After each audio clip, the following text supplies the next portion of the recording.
So Marcos Sr.'s claim, yung PD 1596, is not compatible with the South China Sea arbitration. Because PD 1596 is based on the idea that the KIG is an archipelago. The South China Sea arbitration says, no, this is not an archipelago. So ngayon, dahil hindi siya archipelago, ang maritime entitlement is no longer gonna be from the baseline of the entire unit, but from the individual features. Nagigets yun na. So kaya yung South China Sea arbitration, meron siyang ang dami-daming explanation kung anong status ng bawat feature under UNCLOS. Island ba yan? Rock ba yan? LTE ba yan? High tide elevation? Kasi all those features have different maritime entitlements. Ngayon, ang ginawa pa ng South China Sea arbitration, wala ditong islands. So all of them, yung mga LTE, mga high tide elevation, most of them are just rocks.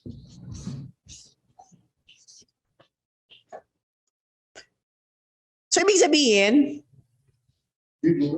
wala na. Kasi may nangyari. Wala na to.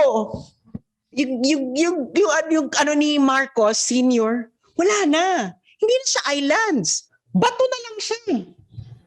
So, yung Pag-asa Island, that's not Pag-asa. That's not an island under international law. If we're going to subscribe, if we're going to accept the South China Sea arbitration, so those people are just living on a rock. We welcome a distinguished domestic politics and geopolitics expert and foreign policy analyst, Ms. Sass Rogando. She is the author of a book entitled A Lighthouse Before a Troubled Sea, Essays on the South China Sea Conflict. She is a foreign policy analyst for Integrated Development Studies Institute. She earned her master's degree in international relations at the Leiden University in the Netherlands. She is a program anchor for Statecraft TV show at SMNI News Channel, and she recently exposed the Department of Tourism's Love the Philippines campaign for using stock footage, not even from the Philippines. Let us welcome Ms. Sass Rogando for her opening statements. Ano ko ngayon? Magandang umaga po sa inyong lahat. Ano ko ngayon? Maestra mode ako. Pero since pang ilang years na ba to? 7th year anniversary ng pag-release. 8th year or 7? 7.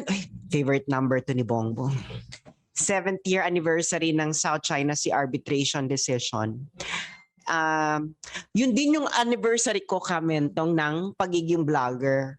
Kasi kaya naman ako sumikat because of the South China Sea arbitration. Dahil ako lang naman yung nagsasalitang maingay noong 2016 na may lakas ng loob at kinokontra yung official line ng gobyerno. So, itong presentation na ito para lang klaruhin ang iba't ibang bagay tungkol sa South China Sea arbitration. Ililimit ko lang sa 5. Mas marami pa actually ito sa 5 pero wala naman tayong buong araw para i-discuss lahat ng kasinungalingan tungkol dito sa South China Sea arbitration na to. So, let's start. The South China Sea arbitration is not about the West Philippine Sea. It's not about the West Philippine Sea. It never validated that there is such a thing as a West Philippine Sea. So, yung mga sinasabi nila na atin ito, yung the West Philippine Sea atin ito, tapos inaangkla nila sa South China Sea arbitration, walang katotohanan yon. Walang nakalagay sa South China Sea arbitration, sa 501 pages ng South China Sea arbitration, na merong West Philippine Sea na tinatawag at ito ay sa Pilipinas. It doesn't exist. So it's a figment of someone's hallucination, delusion, and just deliberate lie. It doesn't exist. So if there is a mother of fake news, of all fake news in the last 12 years in the Philippines, this is it. Okay? So bakit this is not about West Philippine Sea? Ang claim kasi ng gobyerno natin, we have a territory called the West Philippine Sea. But the West Philippine Sea doesn't exist. So ano yung kiniklaim mo na territory? It doesn't exist. You just created it inside your mind. It's just something that we keep on repeating inside our country, but it doesn't exist internationally. Nobody knows where the West Philippine Sea is. It's not registered in the international hydrographic charts. Kasi you need to send amendments to the IHO, International Hydrographic Organization, in order to register the new names of the seas or whatever. There's no such thing as West Philippine Sea internationally. Number two, kaya hindi ito about the West Philippine Sea. Kasi the South China Sea arbitration decision is not about territorial sovereignty. It has been very clear from the very start. The Philippines has been very clear from the very start that the arbitration proceedings is not about territorial sovereignty. Ergo, it has nothing to do with the territorial integrity of the Philippines. Because something can only be about your territorial integrity if the issue is about your territorial sovereignty. Kaya nga yung sinabi ni Kaado kanina na yung about yung gusto ni Senator Hontiveros et al. Na mag-send ng UN resolution, inaangkla nila yung UN resolution na yon sa territorial integrity issue. But you cannot have a territorial integrity issue sa West Philippine Sea because the West Philippine Sea is not part of your territory. And this brings me to my academic discussion. Okay. Okay. So ito kasi yung hindi naiintindihan ng mga tao. Okay? So what is territory? Okay? Mag-uumpisa tayo sa katubigan. Kung nakikita niyo dyan, so what is territory? Okay? So ito yung, originally, territory only includes terra. You know, it comes from the word, its root word is terra, which means land. So originally, you know, territory only involves land. In Asia, for a long time, territory doesn't include the sea. And then in Europe, you know, every problem in the world comes from Europe. The Europeans started to navigate the world under the idea that God divided the world among them, especially between the Portuguese and the Spanish. Okay, that's the origin of the Treaty of Tordesillas, etc. So the Pope divided the world between the Spanish and the Portuguese. You know, okay, kayo, the Spanish, sa inyo yung, I don't know kung ano yung exact division, no? Kung yung west sa Spain and then yung the east is for the Portuguese. I think that's the, So that's what they did. From that moment, I think it was in the 15th century, the world is owned by the Spaniards and the Portuguese. Everything. Hindi pa nila nakikita yung lugar, kanila na yon. Okay? So everything in the world is theirs. So they started to navigate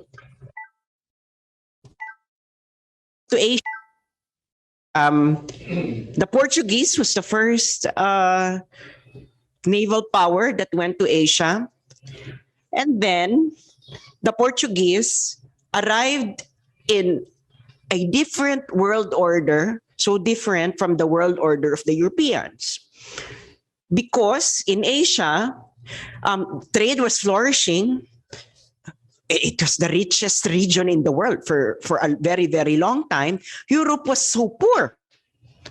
You know, they're actually very uncivilized. They were nothing compared to Asia. So the Portuguese arrived with their armed ships. And it was unheard of in Asia for a very long time that you would have a navy. nobody thought about it, for a very, very long time. The Chinese built the biggest armada naval ship in I think in history, and then they actually forgot about it because they don't find it useful, So the Portuguese arrived with their armed ships. They destroyed the peace in the region. They introduced naval warfare, etc., until they encountered the Dutch in the state near Strait Malacca. So what did the Dutch do? They actually stole the bounty of the Portuguese ship.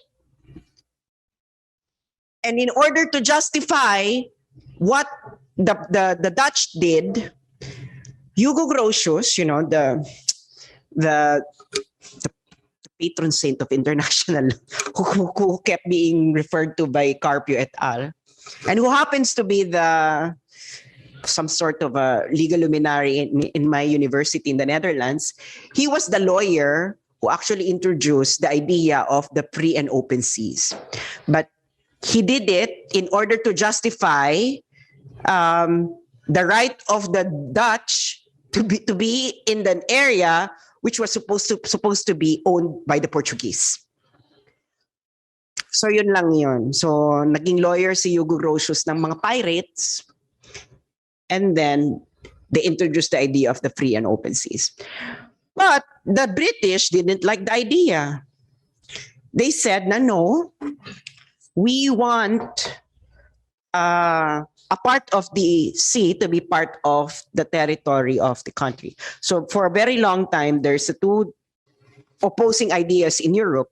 One is that you cannot own any portion of the sea, and then the other one you can. So the tension between mare liberum and mare clausum. So for the British, you can.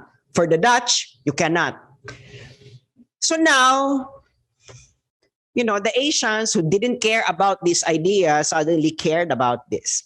And it has now become the leading ideas that we have about the sea. So now, under UNCLOS, it combined the idea of the free ocean and that you can own a portion of the sea. Okay? So, according to UNCLOS, the UN Convention on the Law of the Sea,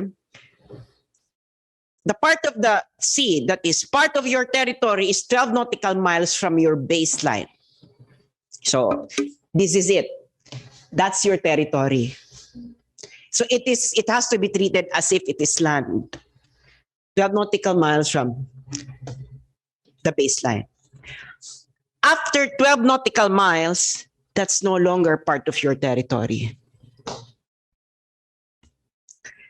So itong sina Carpio et al., well, actually Carpio is aware of this. Pero yung mga marionettes and etc., they kept on saying na hanggang dito teritoryo mo natin. Kasi it has no basis.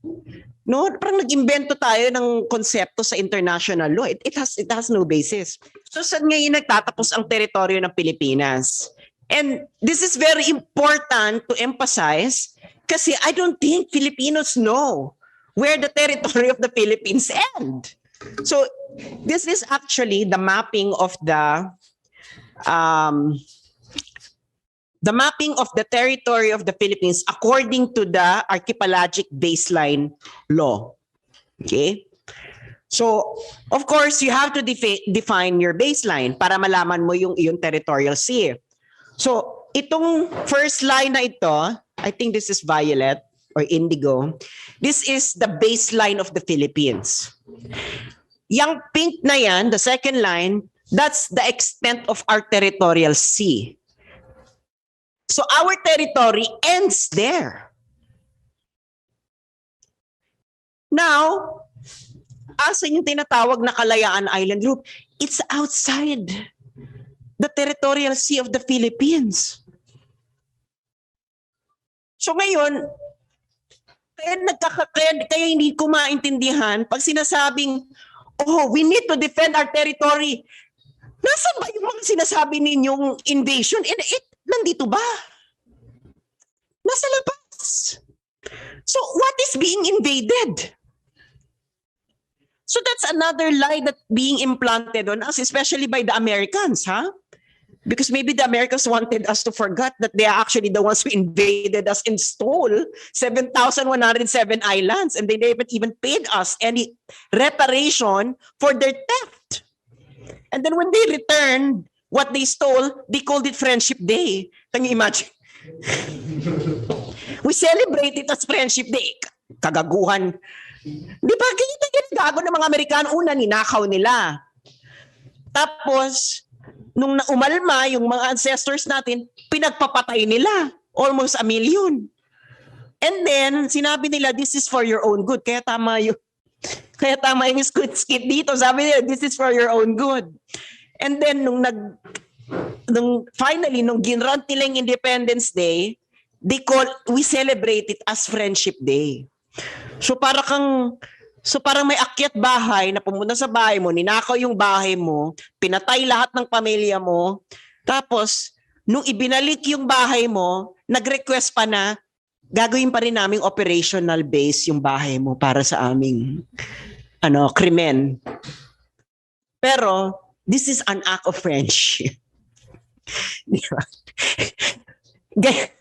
Ewan ko kung bakit tayo ganun tagago. Anyway, balik tayo dito. So ito yung wala dito. Okay? This part is not our territory. Nobody believes in the world that it is part of our territory, even the United States.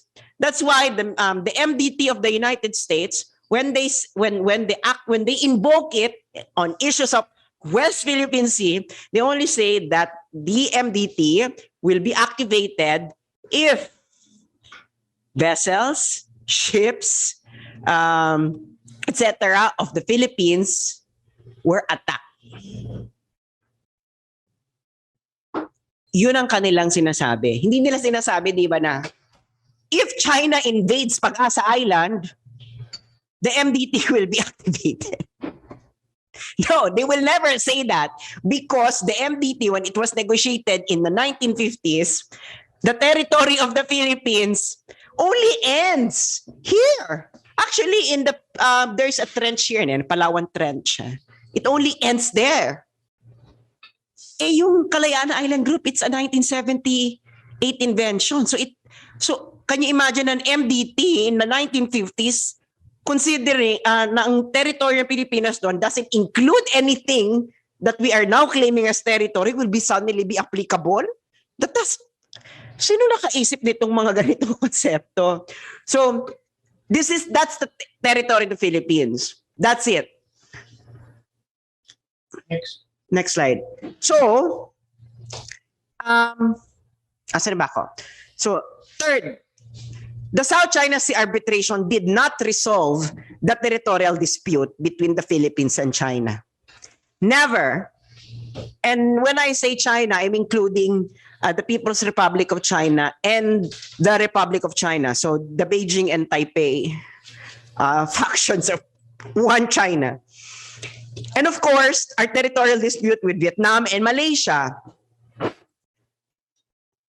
So kaya yung sinasabi nila na because of the South China Sea Arbitration, atin na ang West Philippine Sea. Paano mo nga masasabi yon? It didn't resolve the territorial dispute. And that is the core of our issue, our territorial dispute. Everything flows from the territorial dispute. If the territorial dispute is unresolved, everything else is unresolved. So, to demonstrate this, paki-next nga.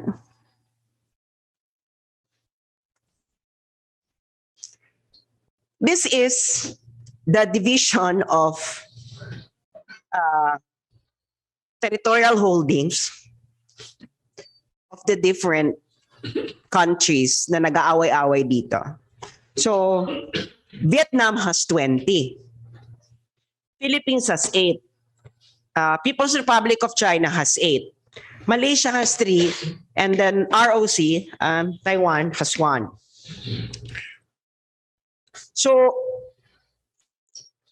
yung Pag-asa Island na parating paulit-ulit na sinasabi, is actually outside our exclusive economic zone.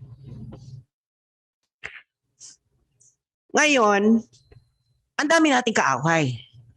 No? Hindi lang naman isa. Actually, ang pinaka kung tinuturing natin tong teritoryo natin to, actually we have to forget about it already. You know, because our country doesn't have effective occupation of most of the features of the Kalayaan Island Group. Kung gusto mo kaawayin yung China, Malaysia, etc. Kaya yung sinasabi nila na EDCA will be a deterrent against China, ginagago lang tayo ng United States. Isang malaking paggagago yan. At ito ay nire-repeat ng ating gobyerno. Mali yan.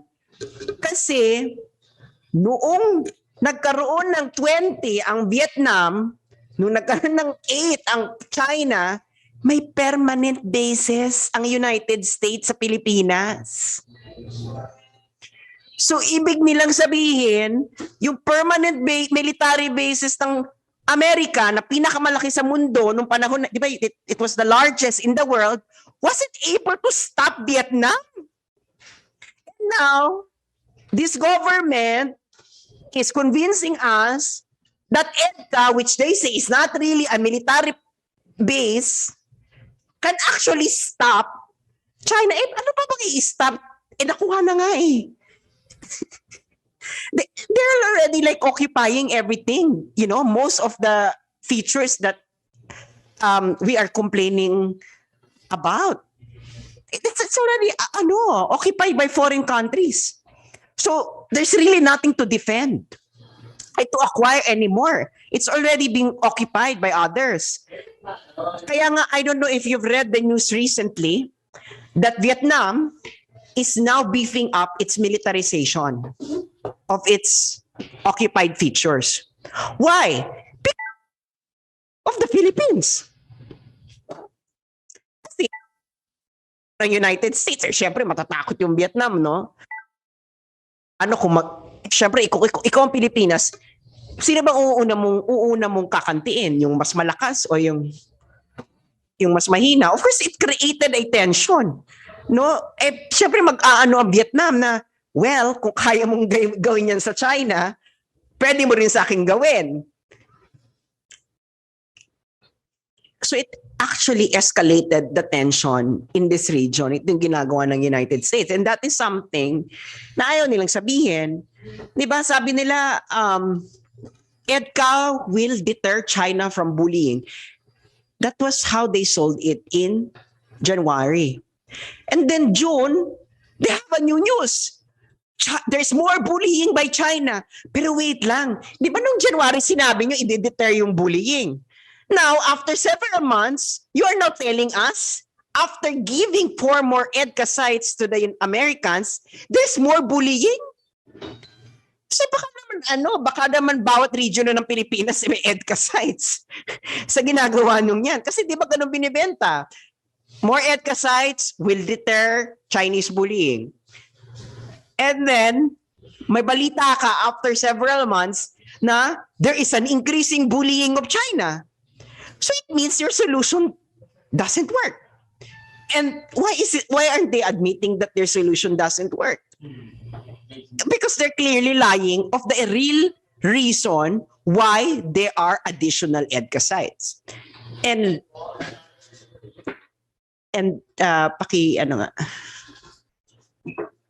And that real reason is, of course, we know already, no? It's really for Taiwan. Okay. Just to demonstrate the stupidity of our government, okay? Ang nila, China has now military base in our EEZ, etc. Ganyan. Malaysia has offshore military bases. And all of their offshore military bases, 5 of them, are in our EEZ. So what are they? Station Lima, which is in Swallow Reef, Station Uniform in Ardasier Reef, Station Mike in Mariveles Reef, is Station Sierra in Erica Reef, Station Papa, Investigator Shoal, or also known as Pawikan. So merong 5 offshore military bases ng Malaysia, and it's in our EEZ. So why are we not complaining about it? So bakit even Vietnam has a military base in our EEZ. Taiwan has the biggest naval base in the South China Sea. Actually belongs to Taiwan. It's in the Taiping Island. Why are we not complaining about it? Why suddenly we have to be threatened by China? Because the United States is threatened by China. Diba? Bigla na lang nagkaroon ng... Sumasabay kasi tayo sa agos ni Kuya ni big white brother, you know? Kung matreten siya, matreten din tayo. So, Malaysia has 5 military bases in our EEZ. We don't complain about it. Why? Is it because we're not threatened by Malaysia? But I thought we want Sabah. So if you want Sabah, why are you not threatened that there are offshore military bases of Malaysia in our EEZ that's even near Palawan? So, ano yung rationale? Kaya nga, when you look at this issue deeper, you would finally recognize, I think it would be difficult not to say na, niloloko lang tayo ng gobyerno natin paulit-ulit at lalo na ng Amerika. Next. Okay, number 4. Arbitration decisions are only binding between the parties involved. Okay? Not applicable to Vietnam, Malaysia, of course, and Taiwan, ROC, rejects the South China Sea arbitration. Remember, Taiwan, ROC, and the PRC have the same claim because the basis of the claim of Beijing is from the ROC. It was the ROC who created it in the 1930s, the 9-dash line. So hindi siya binding, no? It's not binding out. Ganun ang arbitration. It's not binding outside the two of you. China rejects it, so it's only binding to us. So nobody cares. You know, kaya yung sinasabi ng Amerika, we will enforce, we will implement. Kanino nyo i-implement? Diba kanino nyo i-implement? Binding lang naman yan sa Pilipinas saka sa China. China doesn't want it. So it's only binding to us. Next. And finally, nabanggit ni Sir yung 9-dash line. According to South China Sea arbitration, China cannot claim maritime rights on the basis of 9-dash line. But, okay, big but, wag muna. But, okay, pwede ba magsulat dito? Itong 9-dash line na yan, how many times have you ever heard China refer to 9-dash line in its statements? 0. Never. Because this is American propaganda. You will never ever hear China refer na, we will claim everything in the 9-dash line. Never.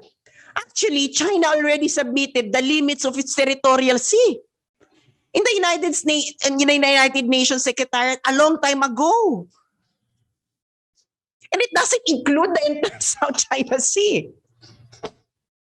So where exactly did this come from? This comes from the United States. And then we keep on repeating it. But when you look at the actual statements of China, it doesn't say na the basis of our claim is the 9-dash line. It's incorrect. Because kaya nilagay ko ditong but, okay? So the South China Sea arbitration said na China cannot claim maritime rights on the basis of the 9-dash line. Totoo. Hindi rin naman sila nakiklaim na maritime rights based on the 9-dash line eh. But paragraph 272 of the decision states, ito, basahin ko muna verbatimly, saka ko explain. Finally, because the tribunal considers the question of historic rights with respect to maritime areas to be entirely distinct from that of historic rights to land, the tribunal considers it opportune to note that certain claims remain unaffected by this decision. In particular, the tribunal emphasizes that nothing in this award should be understood to comment in any way on China's historic claim to the islands of the South China Sea. Nor does the tribunal's decision that a claim of historic rights to living and non-living resources is not compatible with the convention limit China's ability to claim maritime zones in accordance with the convention on the basis of such islands. Okay, it's such a mouthful. Ano ibig sabihin nun? Can we go back to the map? Yung So ano ibig sabihin nito? Map. Yeah, yung may mga claims. Yan. The next one. Yes. Okay. So ano ibig sabihin nito? China, just like Vietnam, claims everything. Okay? So ibig sabihin, walang karapatan ng China mag-claim ng maritime rights on the basis of the 9-dash line. But the decision says na nothing in the award should be interpreted to mean na walang karapatan ng China to claim historic rights on the basis of the islands themselves. Nagets niyo ba yung difference? Okay? So, ibig sabihin, hindi tapos. Hindi na-resolve. Okay? Kaya, wala yung 9-dash line, but the 9-dash line is ghost fiction. But the claim of China as well as Vietnam is based on historic occupation or whatever of the islands themselves. So ngayon, yung maritime rights na pwedeng makuha ng China is not on the basis of 9-dash line, but on the basis of the maritime entitlements of the features. Okay, dito na nagkatalo. Kasi the Philippines, everyone, before the China Sea arbitration decision, claims this as an archipelago. Ibig sabihin, it's a unit. Okay? Unit. So, pwedeng pakitanggal mo na itong para makita nila. So it's a hindi pakitanggal yung So it's a unit. So ano ibig sabihin yan? Okay? So, let's say ito yung mga individual features, okay? Now, if it is an archipelago, it is one unit. Okay, like the Philippines, okay? We are one unit. So we can draw a baseline all over all our islands and determine our maritime entitlement from that baseline. Are you following me? Now, Marcos Sr. considered our claim over an archipelago. So the KIG is an archipelago. So it's a unit, you know, one unit. China's claim is Nansha Island is an archipelago. Vietnam's claim, ano bang tawag ng Trong Sa, Vietnam, archipelago. So lahat tayo, kiniklaim natin na iisa lang yung unit na yan. So why is this important? Because under international law, if it is a single unit, the fate of the principal features determine everything. So in terms of defense, I only need to occupy the principal feature and then that would determine the fate of the rest. Parang ang Pilipinas, if someone invades us, they just need to invade key areas. And then that would determine the fate of the entire Philippines because it is a unit. South China Sea Arbitration Decision, hindi na siya unit. So, it's no longer a unit. No, you cannot so Marcos Sr.'s claim, yung PD 1596, I believe it's PD 1596, is not compatible with the South China Sea Arbitration. Because PD 1596 is based on the idea that the KIG is an archipelago. The South China Sea Arbitration says, no, this is not an archipelago. So ngayon, dahil hindi siya archipelago, ang maritime entitlement is no longer gonna be from the baseline of the entire unit, but from the individual features. Nagigets yun na. So kaya yung South China Sea Arbitration, meron siyang ang dami-daming explanation kung anong status ng bawat feature under UNCLOS. Island ba yan? Rock ba yan? LTE ba yan? High tide elevation? Kasi all those features have different maritime entitlements. Ngayon, ang ginawa pa ng South China Sea Arbitration, wala ditong islands. So all of them, yung mga LTE, mga high tide elevation, most of them are just rocks.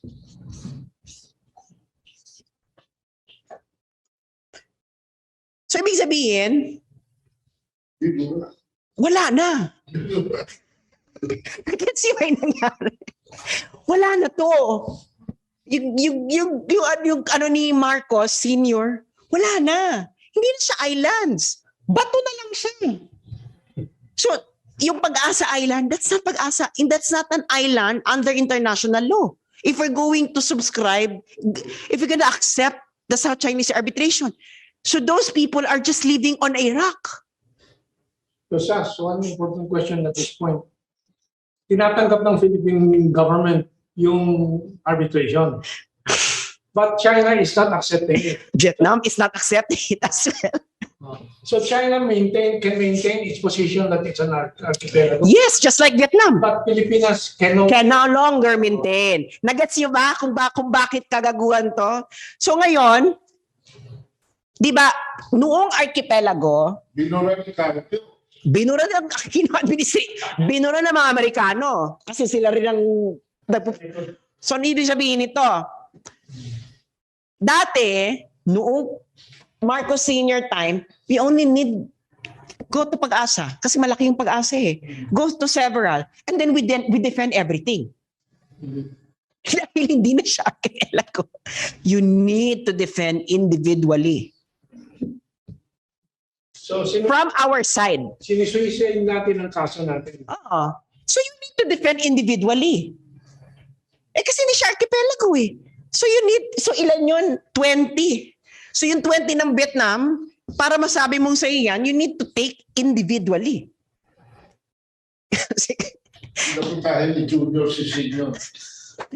Sabi ko, it's impossible na tatanggapin nyo yan. Pag tinanggap nyo yan, you have to change our idea of defending the KIG. Because during the time of Marcos Sr., alam mo yung ginagawa niya, you only need to occupy certain features, the principal features, in order to defend everything. Ngayon, Vietnam and China consider it as an archipelago. Kaya sila, they consider merong baseline all over it. And they claim maritime entitlements from that baseline. That's why China, you can see China going to the different areas because that's a way to defend their claim. So, yung alam mo yung pili ni Marcos, binase yun sa archipelagic doctrine. Yes. So 200 mile limit. Hindi binase sa tinatawag na archipelago that decision ba? Hindi yun ang base. Kasi ang 200 mile limit, sakop ang Kalayaan. part of the Philippine neighbor. Yun ang bas dyan. So, yung ginawa ni Marcos yan, impliedly, na-question ang right ng Malaysia na ipay ng territory dyan sa Kalayaan. Kasi hindi sila adjacent sa 200 mile limit. Wala yung Malaysia. Malaysia, pinanganak lang ng 1994. Eh, nung pinanganak ng 1994, wala pa silang lugar doon. Pwede pa sila mag-claim sa 200 mile limit, diretso ha, sa territory. Hindi pa wala sila, parang bonus lang na hindi. Pero that wala na yung PD 5096. We cannot maintain PD 5096 and accept the South China Sea arbitration at the same time. Hindi. It's impossible. Hindi tayo nag-ratify sa arbitration. Hindi natin nalambol yan kasi hindi nililipunay sa China. Yeah, exactly. Pero that's the thing po na I think they never realize what they are doing or the consequence of what they were doing. So ngayon, it's either the Philippines reject the South China Sea arbitration, which would actually embarrassing. Because our lawyers were not Filipinos. They were Americans and British. They have a different interest. Sa isip nila yung KIG. Yes. Kaya ang ano nila, kaya yung sinasabi nila na walang karapatan yung China magpunta dyan. Actually, that's very incorrect. Kasi it is still a disputed area. So if it's a territorial contest, you would do everything in order to assert your territorial claim. So that's the way that the China would do it. They would actually have more presence. And there's nothing illegal about it. And since Pagasa is 308 nautical miles from Palawan, you cannot go to Pagasa without meeting a single Chinese ship. Yes. Because it's lampas na doon sa 200 nautical miles. Ano nga yun? Even Vietnamese, there are a lot of Vietnamese ships there. Of course, and there's of course the naval base of Taiwan. No bullying. There is just coexistence of ships there. Actually, what's happening, kasi ang ano kasi nila, there's bullying. Well, there is bullying if they are in our territory. Yes. But they're not in our territory. They are in a disputed area. So what's happening here is not bullying. There is a wrestling. There is a wrestling. Na-outmaneuver ka. Can you imagine si Pacquiao nagrereklamo, binubuli siya ng nakakasapak sa kanya ng mas maano. That's preposterous. Pero kasi nga, ang mga Pilipino, gustong-gusto nila yung drama na, alam mo yun, nabubuli. Hindi ka nabubuli. Wala ka lang talagang lakas na makipag-agawan. And you are just, parang you are spending all your resources here. Meanwhile, the eastern part of the Philippines, na wala tayong territorial dispute, we're not developing. Kasi, bakit tayo nagkakaganito? It's because of the Americans. There's nothing else that we can say. Di ba yung Benham rice? Nobody is even disputing our Benham rice claim. And we're not even doing anything in order to develop the Benham rice. Kaya atin na yun. Yeah. By UN award. It's never disputed by anyone, etc. And we're not doing anything. And then gusto natin, dito tayo, na parang, it doesn't make any sense. Sabi ng hindi ko malaman kung ano na kahit Pilipino. In-include niya Taiwan sa joint venture agreement. Sabi niya, sabi niya, wala ka yan. Kaya nasira doon si Indonesia. Yeah, pero I think kasi may gusto mag-develop din ng US-based Benham rice. Anyway, so ngayon, so to conclude, yung binagdidiwang nilang South China Sea arbitration, it actually created more trouble for the Philippines than resolved anything. So, in short, we actually paid for more trouble for our countries rather than resolve anything. Kaya nga, this will Kaya nga this will never fly in the United Nations. Actually ako, perhaps the BBM administration should actually allow Ontiveros to do her thing so that she would be embarrassed internationally, no? Na parang makuha na nila yung gusto nila eh, kasi parang the South Chinese arbitration is not embarrassing enough for them. They want more embarrassment. And I think they should be given that if that's what they want. So thank you po. Thank you, Ms. Sass Rogando Sasso, for giving us that brilliant crash course on territorial claims and exposing the sham arbitral ruling. We appreciate your insights very much. Let us hope.